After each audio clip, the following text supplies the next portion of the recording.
First I'll be trying the Revlon Colorstay Whipped, and I got it in the color 330, which is true beige, and I wasn't sure if this was be a good color for me, but actually it turned out to be pretty good.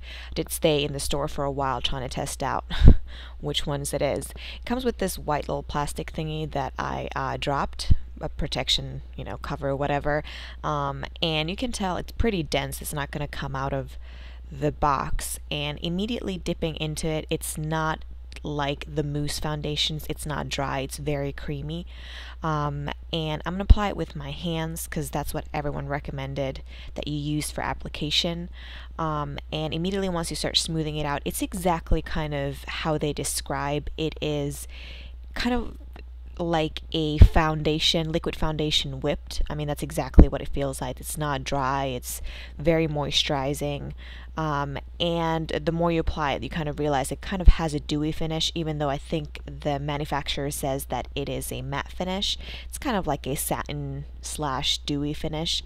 So this is, I've done half of my face. Just applying a little bit more on my nose as well. And this is how you can see what it looks like on half side of my face, and this is just one layer, and it is medium to buildable coverage. So this is the side that has it on it, and this is the side that has no foundation on it. So I'm just going to go ahead and apply it on the other side of my face as well. Make sure my face matches. Again, this consistency is very creamy. It is pretty thick though, and because of the dewy finish, I don't know, because my skin is normal to dry, normal to combination depending on the season. I didn't experience any oiliness throughout the night with this foundation, no shine coming through, so I think it would work pretty well on oily skin tones as well, because I really didn't feel like it would allow any oil to come through. So this is more of a close-up of what exactly it looks like on my skin, and I'm sporting a little bit of spray tan, so of course on my body as well as my face is a bit darker right now. And then I'm just going to add a little bit more, like a second layer, to areas that I have redness in, like my cheeks, around my nose, just to make the foundation a bit more full coverage. But this is definitely a buildable coverage. I would definitely not say it's not a light coverage. Well, actually, that's not true, because any foundation, especially cream based like this, you can really control the coverage. So if you just apply a little bit of it and blend it really well, you could get like a very light finish. So this is a close-up again after the second layer on my more reddish areas. So you guys can see it does have that dewy glow to it. So then going to the Maybelline Age Rewind concealer, and this is in color light 120. And it claims to really take care of your fine lines and wrinkles around your eyes, as well as dark circles. I think like the main thing they talk about is dark circles that it's going to cover. So that's what I'm really interested in. It's a really creamy and light consistency. And when you twist the cap, you can see how much comes out. There's a lot of product that comes out.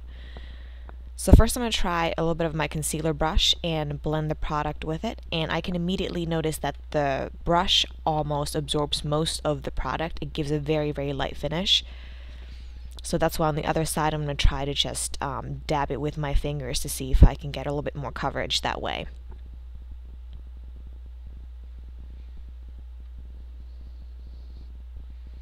And while I'm doing this, I'm noticing I am getting more coverage doing it with my fingers, so the brush is now absorbing most of the product.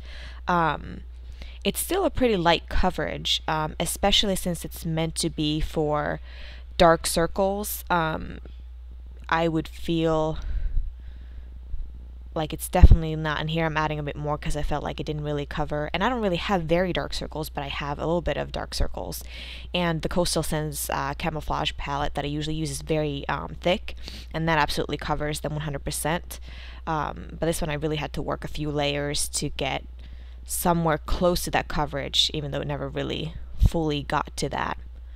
But it really does brighten your eye area, and I think it would be perfect for people who have a lot of fine lines that I am starting to get as well, because it really doesn't settle in those at all.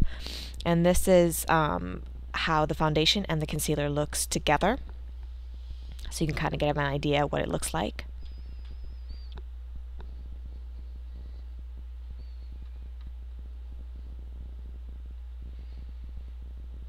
So with the Colorstay Whipped, I really did like it.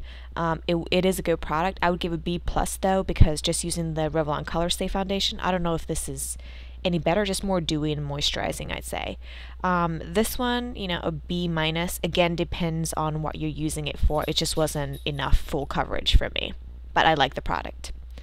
And this is after I did a full face, and again, I didn't use any other foundations or concealers on top. This is with the Revlon Colorstay Whipped and the Maybelline Age Rewind, and a tutorial on this look is coming up, but this is how you see how the foundation concealer works with the full face of makeup.